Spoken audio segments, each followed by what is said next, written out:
This is our webinar, Unlocking Calm, Emotional Regulation Tools to Support Home and School Success. My name is Kimberly Marks. My colleagues Kara Orlando and Alice Smoot are here with us this evening. And, we're so happy that you could join us. Call in whenever you get a chance. Go ahead and send in the chat where you're coming from. We're curious to learn a bit more about you. All right.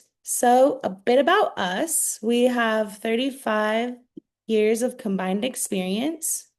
We're a team of educators and specialists dedicated to supporting neurodiverse children and teens through strength-based executive function coaching.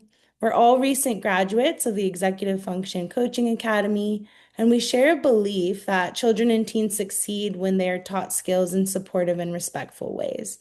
Together, we help students build the executive function skills they need to feel confident, capable, and successful. Here is our agenda for the day. We are going to start off with a general understanding of executive functioning and why it is important. Then we'll move into emotional regulation, tools, collaborative and proactive solutions, modeling, practice, resources, and end with feedback form and some Q&A.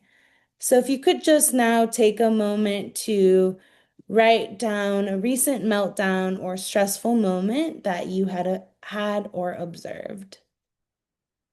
If you have a paper next to you, you can do that now. And up next, we will pass to Kara. All right, thank you. Okay, so just looking at executive functioning, kind of understanding what is it? Whoops, sorry about that. Okay, so there are many definitions by researchers, but when you kind of look at all the definitions, essentially, we kind of created this definition to kind of summarize it. Executive functioning are the set of cognitive or mental skills that help us manage and attend to tasks, stay organized, regulate our emotions, make thoughtful decisions in our daily life. And for kids, a lot of that is in school, and achieve our goals. Executive functioning skills live in the prefrontal cortex of our brain, which is right behind our forehead. And there was some research published in 2012 by Center of the Developing Child at Harvard that really looked at the development of these skills, how they develop, and how long they develop. So the research really found that there are three ways to develop and strengthen these skills. It's through repeated practice, many opportunities for that, through play, and also through supportive relationships with adults that are helping students navigating and guiding them in developing these skills. And these skills continue to develop and strengthen through adulthood. And in just on the next slide, I'll show a graph that really kind of represents how long it takes for executive function skills to develop in everybody. So some key skills that are included with executive functioning, and you can find on the internet all kinds of skills, but essentially these are kind of the core skills. So our sustained attention, so our ability to focus and then keep our attention long enough to complete a task and limit those distractions. Our ability to control our impulses. So being able to stop, pause, think before we act or say something. Our organization skills, so organizing ourselves and also our materials, our room, our backpacks, all of those things. Planning and prioritizing, so being able to plan out all of the steps to reach a goal or to complete a task, and then knowing how to prioritize those steps. Which ones come first? Which ones are most important? Managing our time. It can also be known as like being aware of our time. A lot of people, kids, or even adults who struggle with executive functioning um, have a difficulty with estimating time. So knowing how long it's going to take maybe to do something, or seeing kind of the future, having that visual imagery of the future. Being flexible in our thinking, being able to pivot when something goes wrong or something goes not exactly the way we had hoped or planned. Initiating tasks. So just simply being able to get started on a task that can be very challenging for people with executive functioning difficulties. Monitoring ourselves through that task. So making sure we are staying on track with the steps and moving through that to reach that goal. And last but not least, regulating our emotions. So why we're here today. So when we take a look at this graph here, this is from the study from 2012, and it shows the executive function skill proficiency over time. So as you can see, we're born right at the bottom corner there, age 0. We don't have those skills when we're born, but we start developing them right away. So you can see that graph, the upward trend. There's a spike between ages 3 and 5. So those preschool years, there's a lot of development there. And then it continues even after 5, still an upward trend. And you can see by the black arrow, it plateaus, the development plateaus right between about 25 and 29. So well into adulthood, we're still developing and strengthening these skills. So, why are they important? Well, many reasons. First, they help students to be successful in school. So they help their ability to attend in class, to manage homework and long projects, to develop good study skills for tests and exams, and also to be a good self-advocate when they have to ask their teacher for help or maybe an extension on an assignment. All of those skills are needed for that school success. They help to reduce stress and overwhelm. So when we're able to manage tasks with ease, it's going to just overall reduce the likelihood of becoming emotionally dysregulated and stressed out. Executive functioning skills help to increase our independence and also confidence. When we're more independent, we feel more confident when we can do things for ourselves. Supports social relationships and interpersonal skills. This is a big one. Younger kids are developing friendships. Middle school and high school kids are trying to navigate friendships and also just relationships in general. Relationships with adults, with their teachers, other adults in their lives, grandparents, aunts, uncles. So it really helps to support all of those interactions. Executive functioning skills help to strengthen problem-solving skills, so we're better able to plan out and like I had mentioned earlier, being flexible and pivoting when things don't go the right or the way that you had planned. And lastly, help to improve follow through on all of those daily tasks and responsibilities, cleaning up after themselves, doing chores at home, even daily living skills like hygiene routines, remembering to brush our teeth every day. All of those skills, executive functioning really is crucial for kids and adults to be successful in these areas. Whoops. Sorry about that. There we go. Okay, so moving on to emotional regulation. So we're gonna, oops, my apologies. There we go. Okay. Moving on to emotional regulation. Why does it come first? So, regulation allows the brain to stay calm and be ready to learn. When we're not calm and ready, when our brains aren't calm, we're not able to take in information. Emotionally overwhelmed kids cannot access higher level thinking skills. And I would argue adults, when we are not regulated, we have a difficult time accessing those higher level thinking skills as well. And kids who don't have these skills developed are going to have an even more difficult time accessing those. When our brain's calm, we can remember, we can focus, we can plan, organize, problem solve, all of those skills needed, right, to achieve goals.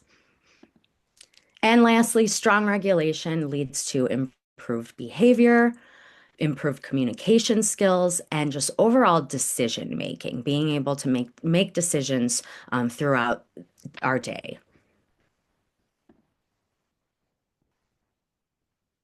All right.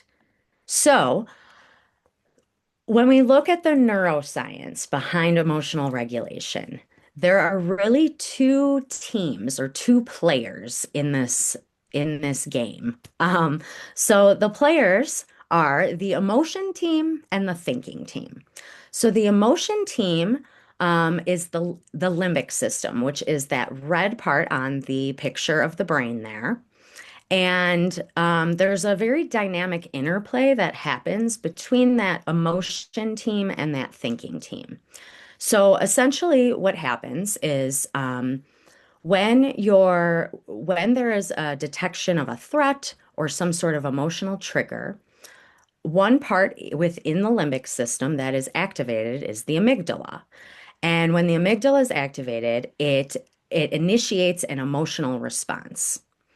When that happens, another part of the limbic system, the hippocampus or the storage system, that kicks in. And what the hippocampus does is it links that emotional response that the amygdala is giving with with context and memories. So from your previous past lived experiences, when you've had an experience similar, your hippocampus remembers that experience and kind of links that together. So when that's happening, the thinking team then gets notified. So the prefrontal cortex, which I had explained is where the executive functioning lives, that's the blue part, the light blue part on the brain graph there. The thinking team kicks in, right? So it is really your planning, your problem solving, like I had mentioned, all of those skills are kicking in. And you want to really think of the prefrontal cortex kind of as the boss, really. It's the coach, it's the conductor, the air traffic controller, the CEO, whatever you want to call it. It's essentially in charge at this point. And what it does is it allows us to pause, plan, and choose rather than react. When that prefrontal cortex and when those executive functioning skills aren't developed or aren't strong, they don't really do their job and they kind of go offline. So that limbic system is kind of free to react. And that's when those reactions come in, the fight, the flight, the freeze, or sometimes fawn.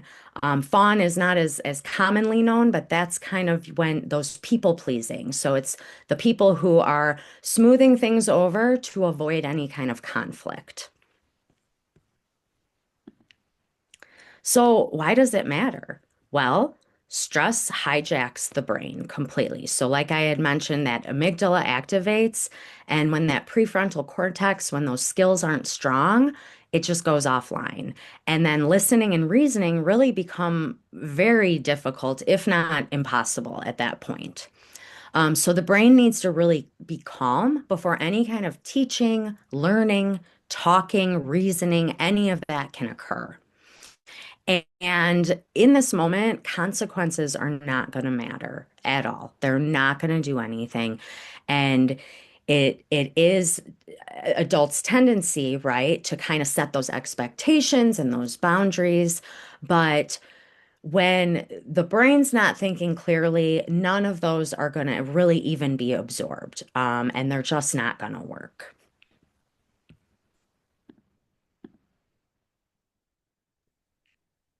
Okay, so jumping off of what Kara said, she went more in depth into those different systems.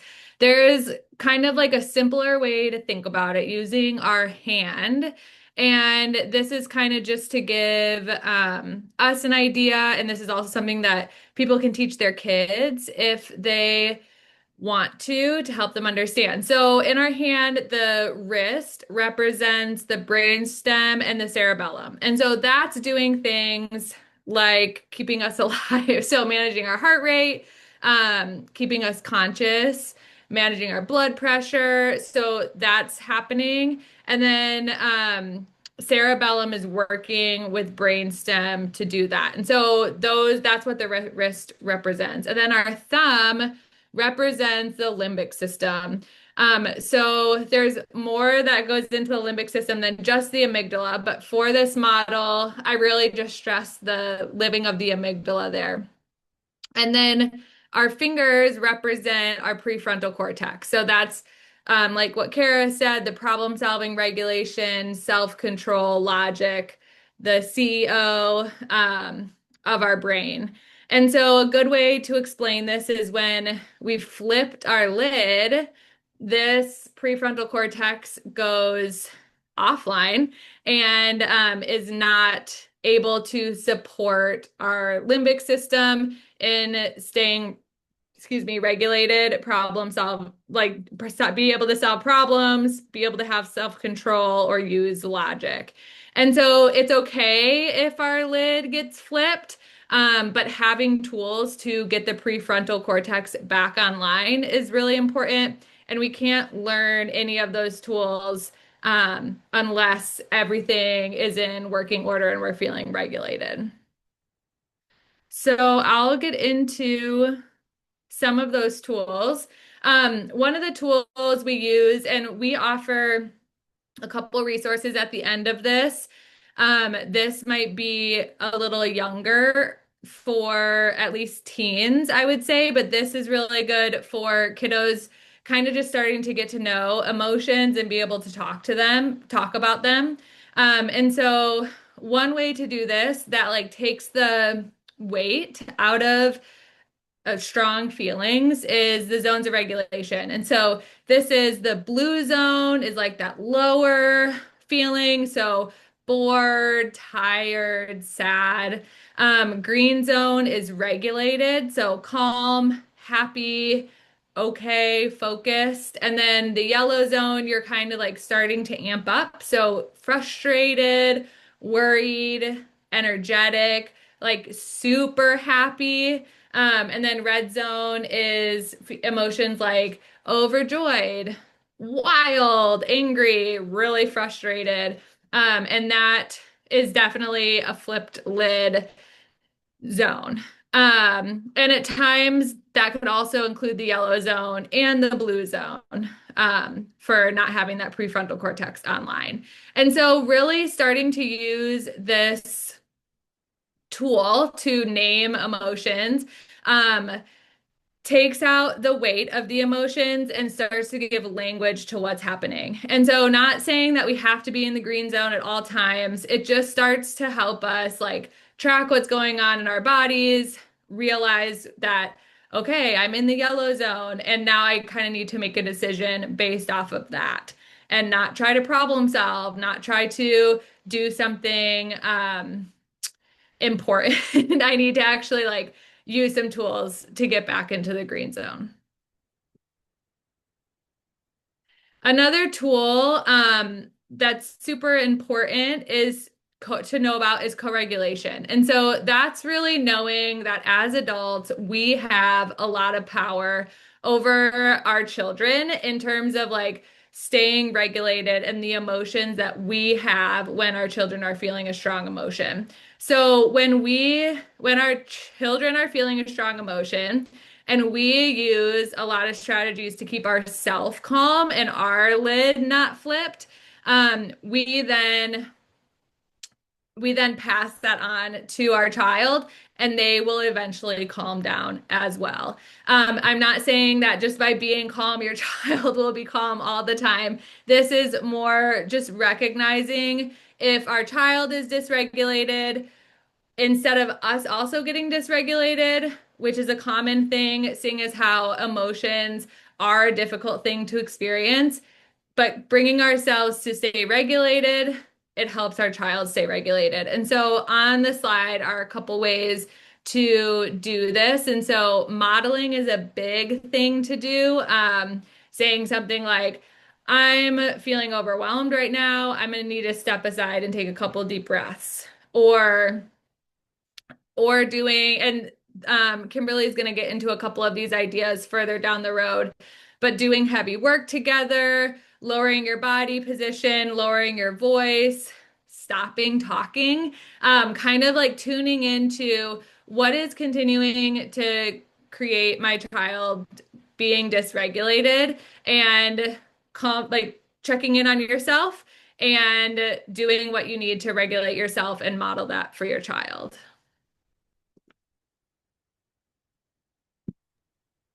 All right. So, another great tool, and we've probably all heard about it, but it's so powerful, deep breathing. Um, deep breathing is scientifically proven to calm our nervous system. So when we do deep breathing, it lowers the stress hormone in our body, which is cortisol. That is heightened when we're in a heightened stressful state. And deep breathing naturally lowers that cortisol level to calm our bodies and calm our nervous systems. And it then in turn counteracts that emotional fight, flight, freeze, fawn response. It's a very powerful tool to really learn and master at a young age. So it becomes more of an automatic tool to use. Um, it's important to practice it not only when we are regulated, but also frequently. So really taking a minute or two out to just do some deep breaths, modeling that, practicing that with your child. Um, and there are many, many, many videos, exercises on the internet, on YouTube, that vary in age range to kind of match your child's age, and so it's more developmentally appropriate. So we're gonna watch this video, but just before that, I want you to just do a quick body and mind check and kind of just assess how you're feeling right now. Are you kind of antsy? Are you jittery? Are you feeling okay, calm? Just kind of do a little assessment. And then we're gonna watch the video, and I want everyone to just participate with the deep breathing, just so we can talk about that after the video.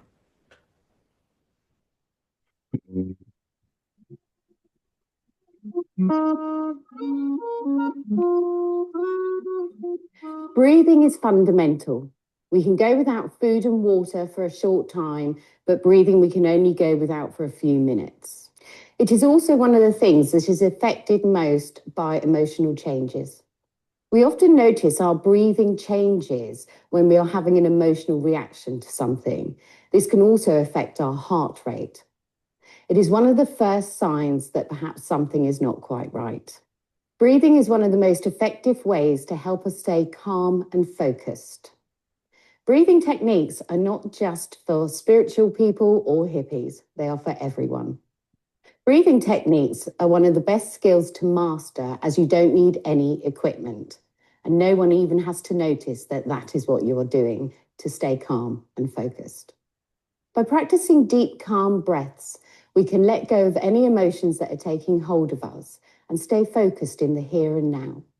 To practice some breathing techniques, we're going to start with this one first. You can either lay down or sit up for this exercise. Of course, if you're going to lay down, please make sure you have plenty of room.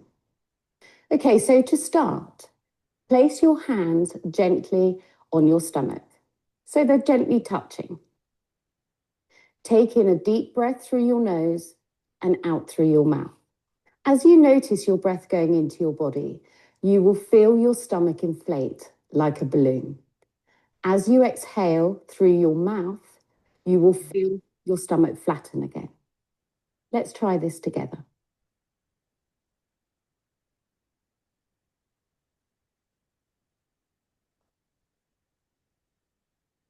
Let's go over this again. So we're going to breathe in through our nose and out through our mouth. We're going to notice our stomach inflate and flatten with each breath.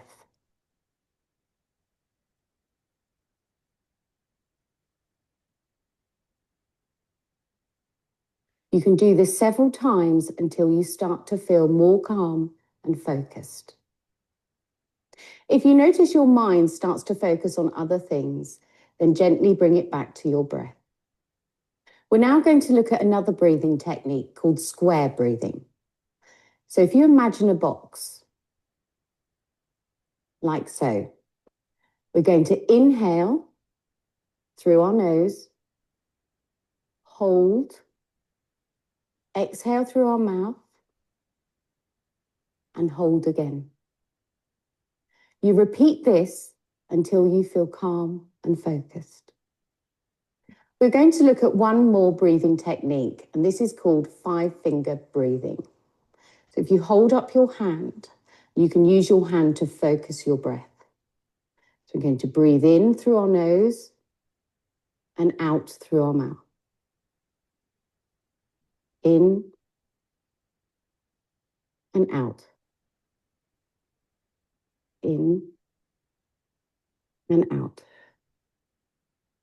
In and out.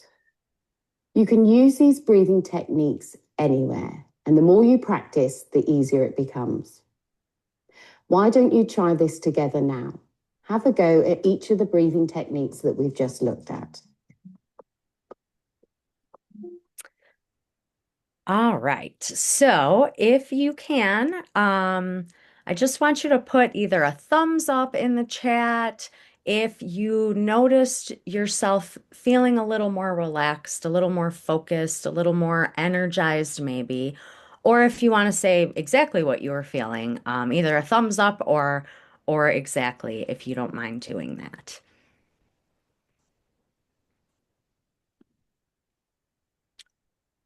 All right. Okay. So another really great tool besides deep breathing are grounding techniques.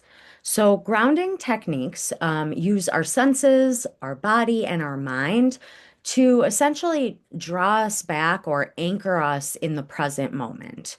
And it interrupts those overwhelming feelings. So first, the sensory grounding technique. So to engage your senses, a really good one is the 5, 4, 3, 2, 1. So 5 things you can see, 4 you can touch, 3 you can hear, 2 smell, 1 taste. So it really kind of, in a way, is distracting your brain away from what's causing stress, and focusing on kind of the here and now, what's happening right now. Another great tool to ground yourself physically is tense and release. So essentially, you're tensing muscle groups, holding them for 5 seconds, and then releasing them. You could start one of them, a popular one is kind of starting at one part of your body. So starting at your feet, tensing your feet, releasing, moving up your calves, your thighs, and moving up your body. Again, distracting your mind away from what's stressful, what's overwhelming you, upsetting you, to focus kind of on the here and now. And lastly, mental. So a grounding technique for your mind. A good one is categorizing. So you can say to your child, tell me or draw me 5 things from a specific category. So you really, if you can, linking it to something they really enjoy. So for kids, younger kids, maybe, five Bluey characters or 5 superheroes.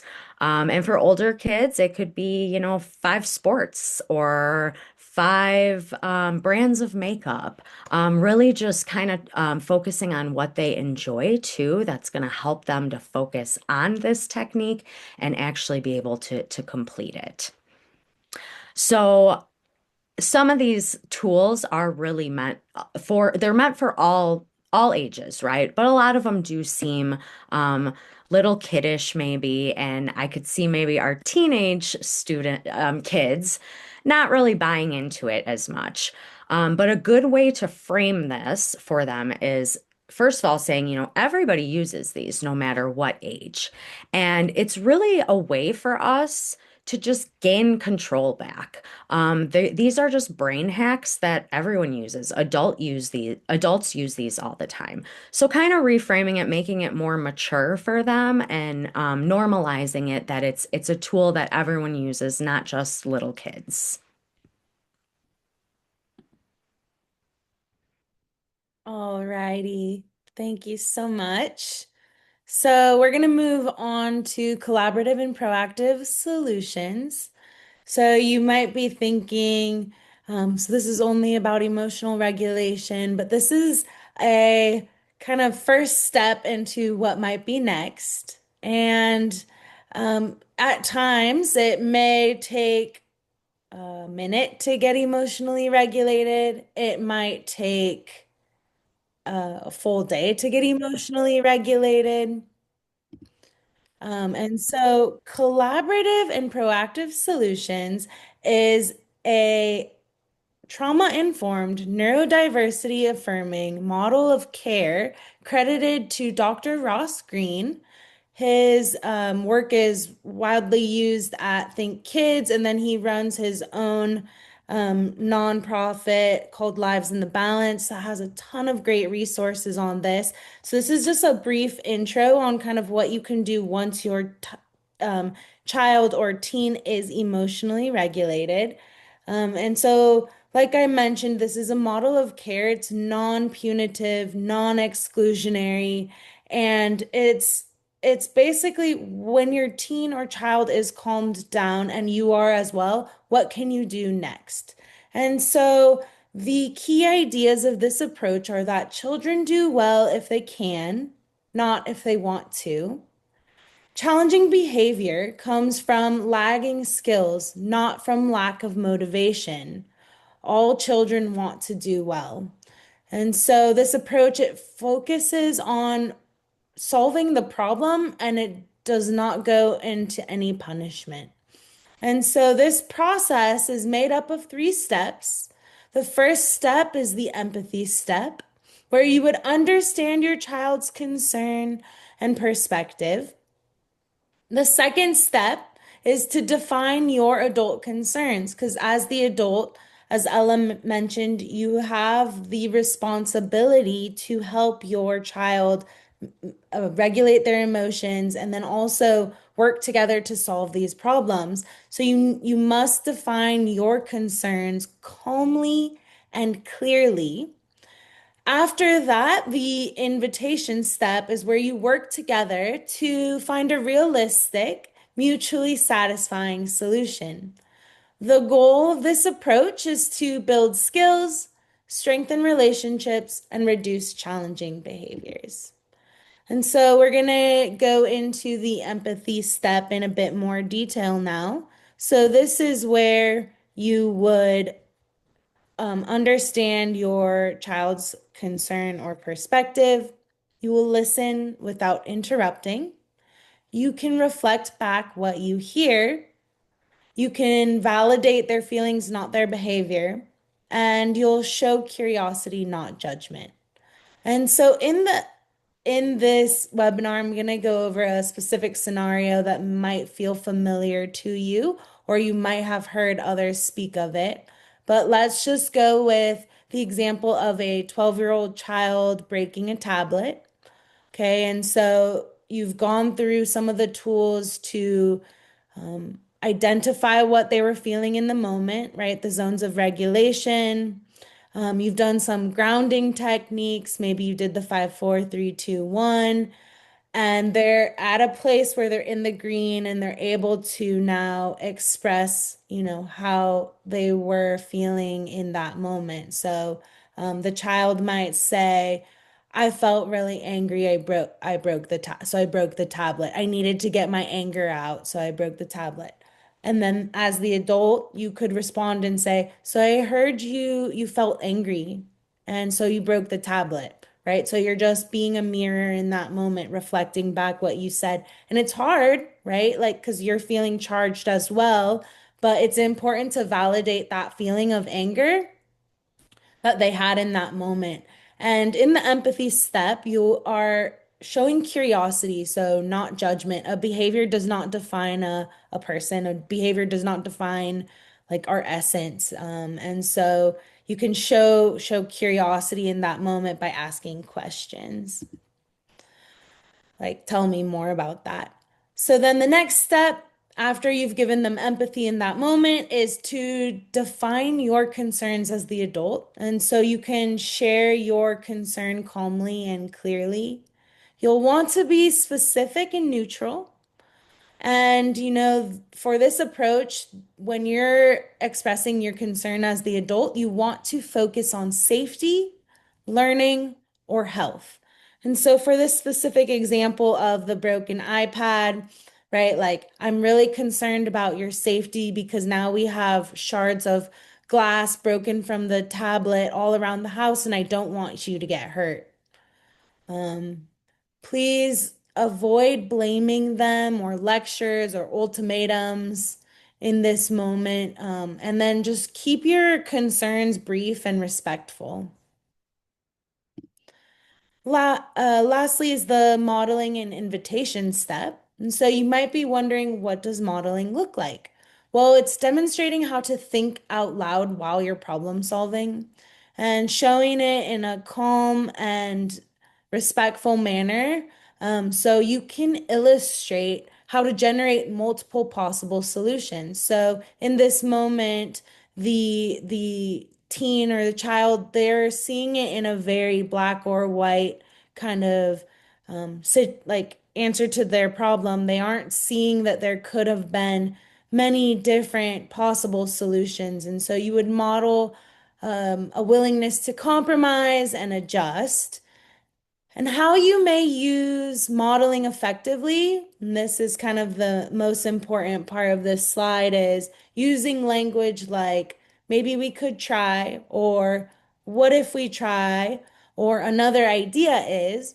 And so for that specific example of the child breaking the iPad when they're feeling really angry, well, going back to Ella's tools and strategies.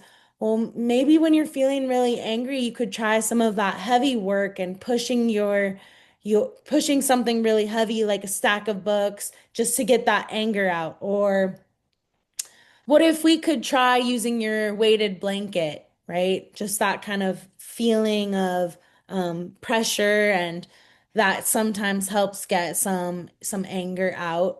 Families have different strategies for this. I know some that have little like punching bags or kickboxing set up. And so you can encourage your teen or child when they have those feelings of anger arise to try something other than breaking or destructive behaviors.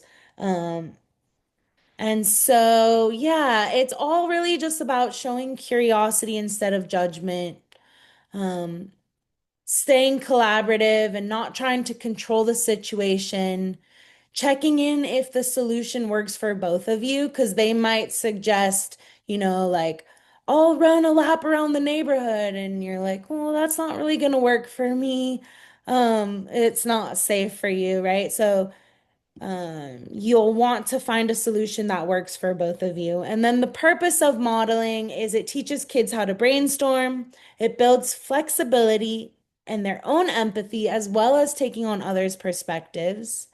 And then the big part of it is that it helps them to learn to solve problems independently over time. So the more, like, it's going to feel uncomfortable initially, but the more you practice this approach, the more they will be able to have that ability to generate multiple possible solutions and solve these problems on their own over time.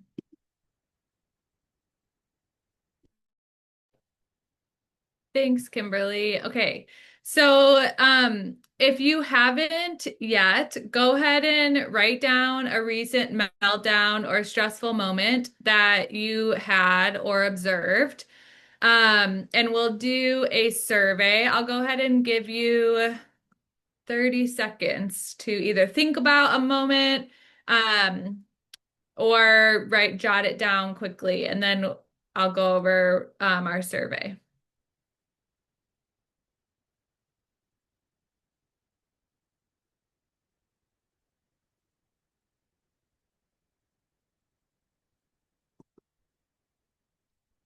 Okay, so our question for you is, if you can go back in time and replay that moment, which strategies or tools that you learned today could you have implemented in that moment?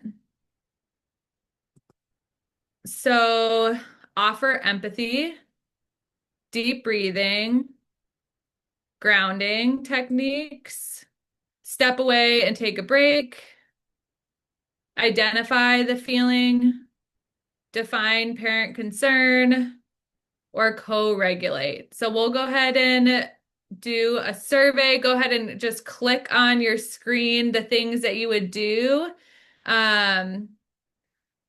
thinking about these strategies.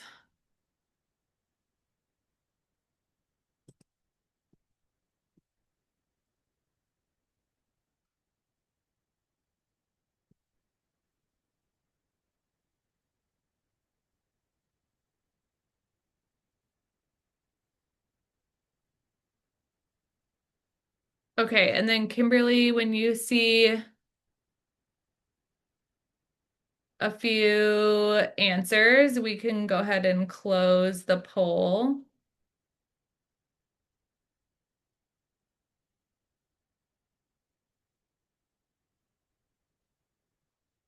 Awesome. So it looks like offering empathy is something that is aligning with people. Deep breathing, grounding techniques, step away and take a break, and identifying the feeling. So being able to start to name that. Awesome. Thanks, everyone.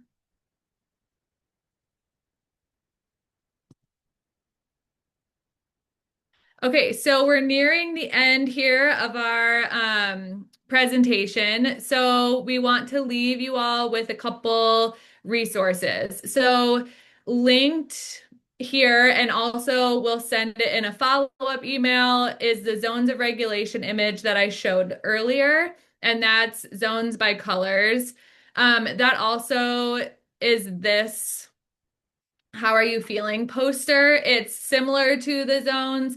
Something that makes this "How are you feeling" poster a little bit different is it offers different things to do when in those different zones. So blue, green, yellow, and red, which is helpful to just print out and have on your refrigerator and just get in the habit of doing that, even when you're in the green zone. Then there's the emotions wheel, which is usually something that older kids enjoy because it's a little bit more nuanced. It goes into like more complex emotions, or just like more, yeah, more nuanced, more specific emotions. And so that could be a fun one to start identifying different types of emotions we're feeling.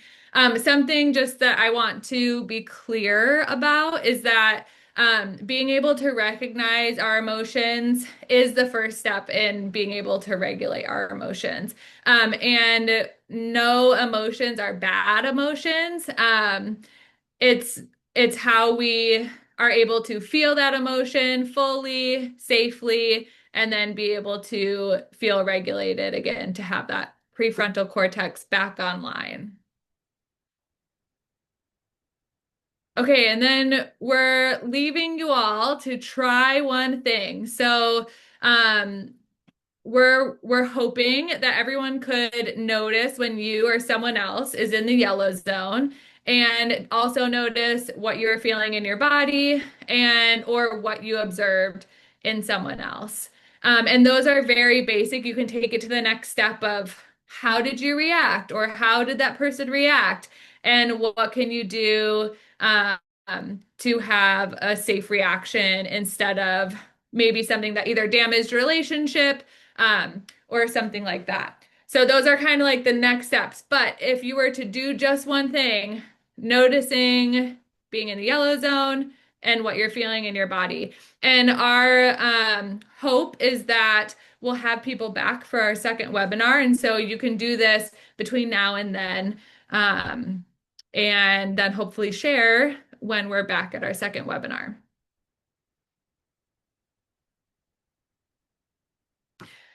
So this slide just has a little bit more about us as executive function coaches. Our business sites are linked under like next to each of our names. Kimberly Educates, Kind Mind, Executive Function Coaching, and Executive Function Coaching Northwest.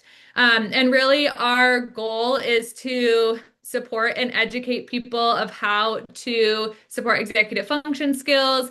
And we work one-on-one with kiddos to help them build these skills and bring them out and utilize them. And so, yeah, that's something that we do and love doing and are excited to share with people. Okay, lastly, two more things. One is we really value your feedback. This is the first webinar in a series of three. Our next webinar is all about organization. And so we're going to go through little tips and tricks to support students with organization. We would love your feedback on this webinar. So if you could take a couple minutes to scan the QR code and fill out the form, we'll start that 2-minute timer. After that 2-minute timer, we have time for questions. So once you're finishing up that form, go ahead and put any questions that you have into the chat. And Kimberly, if you can start that 2-minute timer. Thank you.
Thanks for coming, Colin.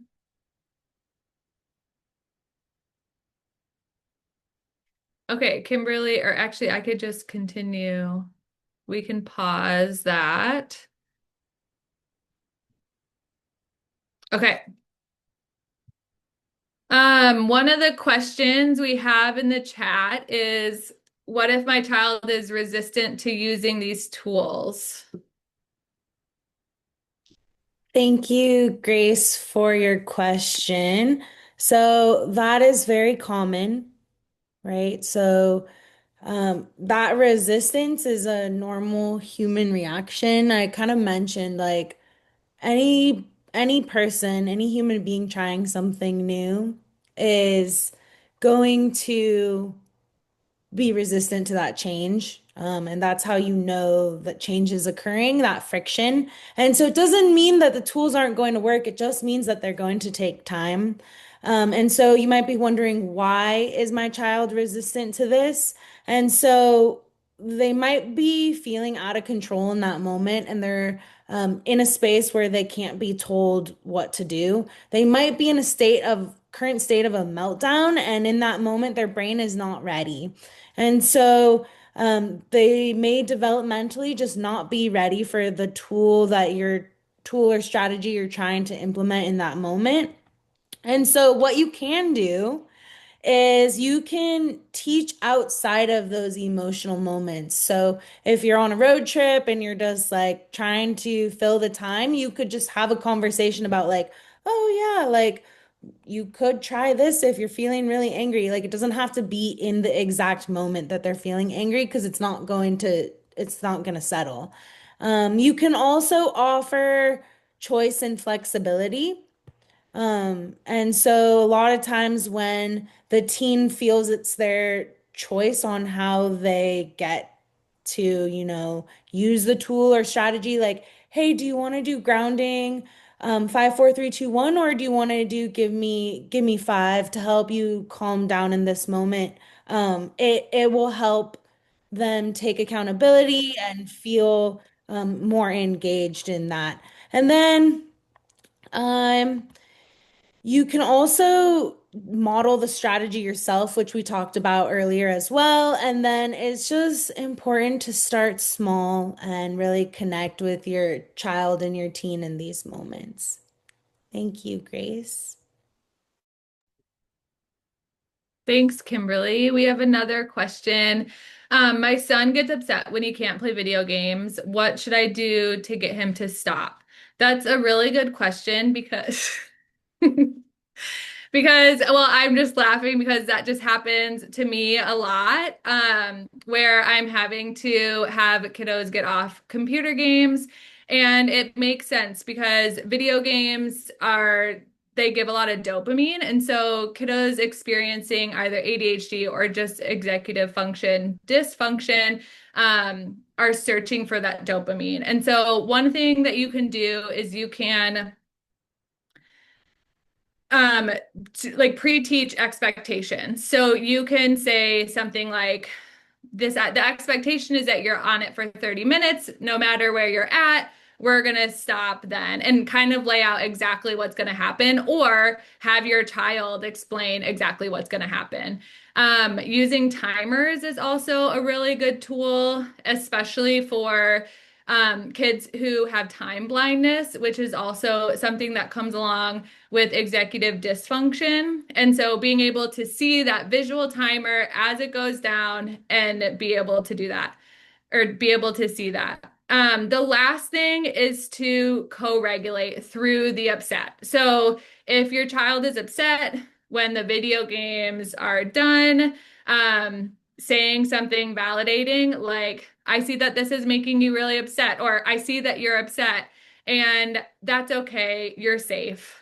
And letting them experience that emotion while still not continuing the video games. Holding that boundary is really important so that your child understands that you're not going to budge and you're not afraid of those big emotions. Those big emotions aren't going to make you do something different.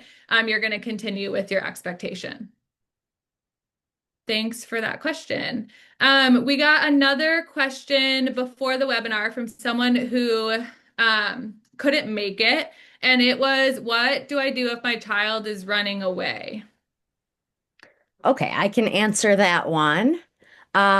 So when kids are running away, it's usually because they're stressed, right? There's some sort of stress response. And it's really important to remember that they're not trying to be defiant. Their nervous system is really heightened, right? And they're essentially in that flight mode if they're trying to escape. So you want to kind of first prioritize safety, right? Making sure that they're safe. So staying close to them without chasing them, but staying close, being in eyesight, being able to see them, maybe positioning yourself in a way to block an unsafe area, if you can. Um, you want to definitely, keep that calm, steady voice, that co-regulation, keeping that in mind. And like I had said too, just avoid chasing them or raising your voice, if at all possible, because that's just going to increase those cortisol levels and increase that behavior. Um, so you want to really think about reducing that threat. So, like I said, keeping that calm voice, maybe even lowering your body. Some of the co-regulation, the graphic that Ella had showed earlier about co-regulation, lowering your body to them, maybe sitting or kneeling if it's safe. Obviously, you want to be safe as well. Safety is number one. And then practice those alternatives. So similar to what Kimberly had said with the collaborative and solutions, you want to kind of talk to them about when they're calm, right? Talk to them about what happened and what are some of the alternatives that you could do instead of running away. And you want to practice these, maybe finding a designated spot if you're in your house, finding a designated spot that they could go to that they're safe and that they have space so they can calm down, right? If maybe you're out in the community, maybe coming up with like a code word or a code hand gesture when they're feeling upset and they want to run away. Obviously, these are going to take time, practice, and really focusing on doing these when your child's regulated and when you're regulated. And then maybe even teaching them like to walk with you somewhere or walk with another adult just to make sure that they're safe. If they need to remove themselves from the environment, just always keeping safety at the top of the priority list when any kind of elopement or running occurs. Thanks so much, Kara. So that's all we have for tonight. Make sure to look out for an email about our next session. Again, it's going to be in about a month from today. And we'll have more information about a clear date. We'll have a little bit of blurb about what it's about, and we'll attach all the resources that we shared today. Thank you so, so much for coming and participating, and we hope that you all have a good night. Thank you, everybody. Thank you.